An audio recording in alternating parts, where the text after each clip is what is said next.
আসসালামু আলাইকুম রহমতুল্লাহি অবরাকাতু।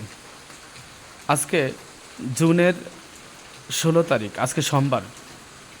আজকে ঈশার সালাতের ওয়াক্ত আরম্ভ হয়েছে 8টা 12 মিনিটে, অথচ এই আশেপাশের মসজিদগুলোতে 8টা থেকে আজান দেওয়া শুরু করেছে। গ্রাম অঞ্চল বলে কি সময় চিনাটা উচিত না? গ্রাম অঞ্চল বলে কি সময় চিনতে হবে না? যে নামাজের ওয়াক্ত চিনা, নামাজের সময় চিনা তো ফরজ।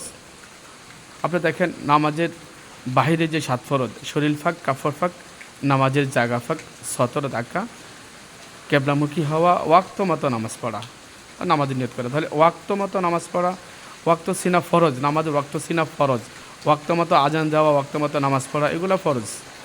তো যারা নামাজের ওয়াক্তই চিনে না তারা আজান কেন দেয় বলেন? যারা নামাজের ওয়াক্ত চিনে না, জানে না কখন নামাজের ওয়াক্ত শুরু হয়েছে কিংবা নামাজের ওয়াক্ত কখন শেষ হয়েছে, এটাই যারা জানে না তারা কীভাবে আজান দেয়, কেন আজান দেয়? আর নামাজের ওয়াক্ত না হলে তো আজান দিতে পারেন না। কোথায় 12 মিনিটে পার্থক্য? আপনার 8টা 12 মিনিট, 12 মিনিটে আজকে ওয়াক্ত আরম্ভ হয়েছে, আর আপনারা 8টা থেকে আজান দেওয়া শুরু করেছেন। অবশ্যই আপনাদের এই লক্ষ্য রাখা উচিত যে কখন ওয়াক্ত আরম্ভ হয়, কখন শেষ হয়।